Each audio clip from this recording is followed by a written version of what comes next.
뉴 스페이스 시대가 본격화되면서 전 세계가 우주 패권을 두고 치열하게 우주 개발 기술 경쟁을 벌이고 있습니다. 아랍에미리트 연합의 화성 탐사선 아말이 한국 시간 2월 10일 오전 12시 57분 세계 5번째로 화성 궤도 진입에 성공했습니다. 아랍에미리트 연합은 2009년 한국 기업을 통해 소형 위성인 두바이셋 1호를 발사했습니다. 그 뒤 2014년 우주청을 설립한 뒤 단숨에 화성 탐사선 발사라는 성과를 만들었습니다. 특히 2018년까지만 해도 한국 인공위성 제작 기업으로부터 위성을 수입하거나 기술을 이전받아온 나라였지만 현재 한국은 이제 달 궤도선을 준비하고 있는데 아랍에미리트 연합은 화성에 갔습니다. 또 이날 오후 중국의 관영 신화통신에 따르면 중국 국가우주국은 이날 오후 7시 52분쯤 태논 1호가 화성 궤도 진입을 위한 엔진 감속을 시작해 약 15분 만에 궤도에 들어섰다고 밝혔습니다. 앞으로 태논 1호는 카메라와 입자 분석기 등을 이용해 화성을 탐사하게 됩니다. 중국 국가우주국은 해논 1호는 한 번의 임무로 궤도 진입, 착륙, 탐사 등을 하도록 설계됐다며 중국이 화성 탐사 프로그램의 핵심 단계를 완료했음을 의미한다고 말했습니다. 여기에 더해 중국은 달 탐사에도 많은 공을 들이고 있습니다. 2019년 1월 2일 중국은 인류가 그전까지 가보지 못한 달 뒷면에 창어 4호 탐사선을 보냈습니다.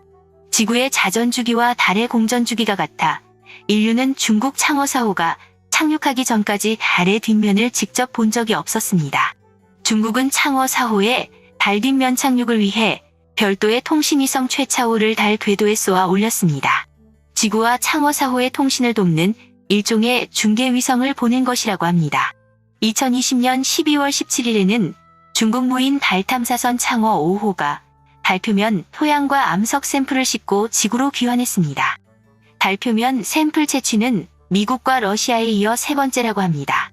1976년 구소련의 루나24 탐사 로봇이 지구로 가져온 달 토양은 330g에 불과한데 반해 창어 5호는 달에 도착해 달 표면은 물론 2m 깊이의 구멍을 뚫어 2kg의 토양, 암석 샘플을 채취하는 데 성공했다고 합니다.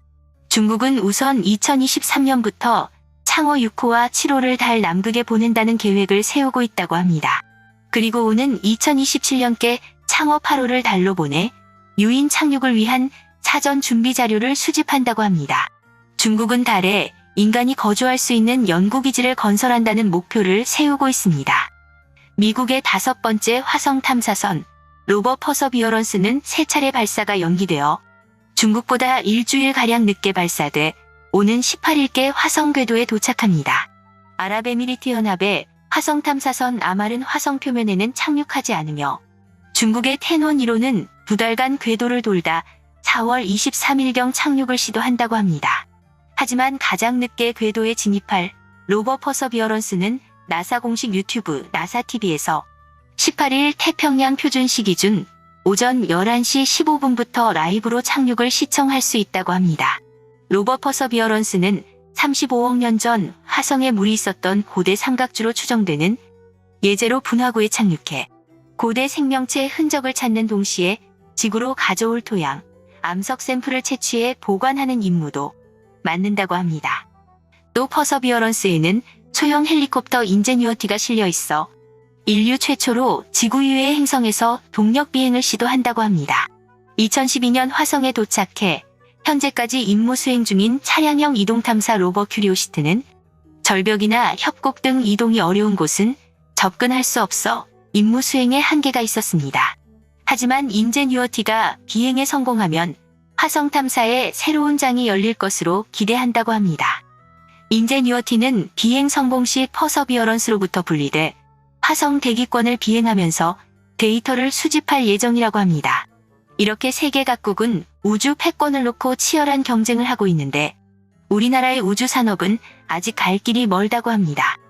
2019년 과학기술정책연구원이 내놓은 뉴 스페이스 시대 국내 우주 산업 현황 진단과 정책 대응 이라는 자료에 따르면 국내 우주 산업 규모 자체가 절대적으로 작고 산업 생태계 또한 미성숙하다는 점이 지적된다고 합니다.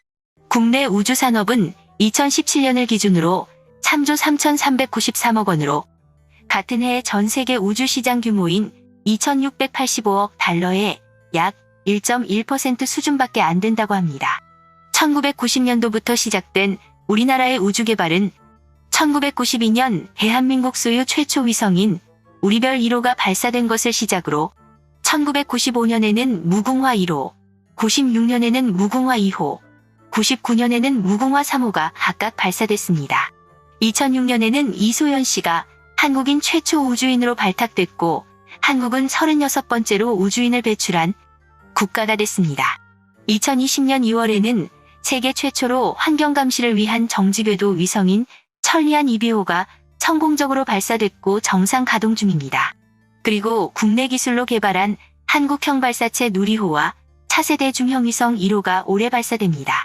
정부는 스페이스X사에서 개발한 발사체 팔콘9을 활용한 달궤도선을 2022년 7월 발사할 계획이며 2030년으로 예정한 달 착륙선 개발을 위해 이에 필요한 핵심 기술 개발에도 주력한다는 방침입니다.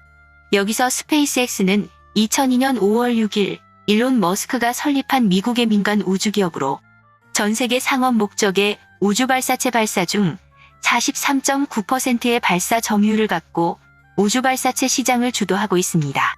우리나라도 정부 주도 우주 개발은 한계가 있다는 걸 인지하고 민간이 우주 개발을 주도하는 뉴스페이스 토대를 마련하는 데도 공을 들이면서 기업 주도의 우주 연구 개발을 돕는 스페이스 파이오니어 사업이 올해 처음으로 추진된다고 합니다. 정부는 올해 10개 과제를 선정해 77억 원을 지원하고 2028년까지 총 2,115억 원을 투입한다고 합니다. 하지만 현재 우리나라 상황으로 봤을 땐 스페이스X와 같은 민간 기업체가 나오기까진 상당한 시간이 소요될 것으로 보인다고 합니다. 주식격언의 매매 기준은 대세 흐름을 봐야 한다는 말이 있습니다. 작년 말부터 우주 관련 뉴스가 꾸준히 나오고 있는 것 같습니다. 우주 항공 관련주로는 AP위성, 세트레가이, 비츠로테크 등 여러 기업이 있습니다. AP위성은 인공위성 및 인공위성 관련 부품, 위성통신 단말기 개발 사업을 하고 있습니다.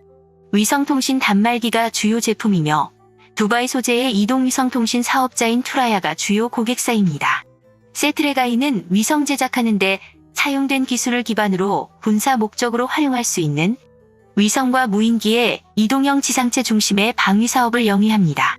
비츠로테크는 전력의 생산 및 공급에 필요한 전기 제어 장치를 개발하는 전력기기를 주 사업으로 영위하고 있습니다. 국내 최초로 액체 로켓 연소기 개발과 제작에 성공하였습니다. 그 밖에도 한화에어로스페이스, 한국항공우주, 헨코아에어로스페이스 등 많은 업체가 있습니다. 나열한 순서는 임의의 순서이며 주가 상승률과는 아무런 관련이 없습니다. 저는 투자를 강요하거나 부추기지 않습니다. 모든 정보의 사실, 유무를 떠나 투자 판단은 자신의 몫입니다.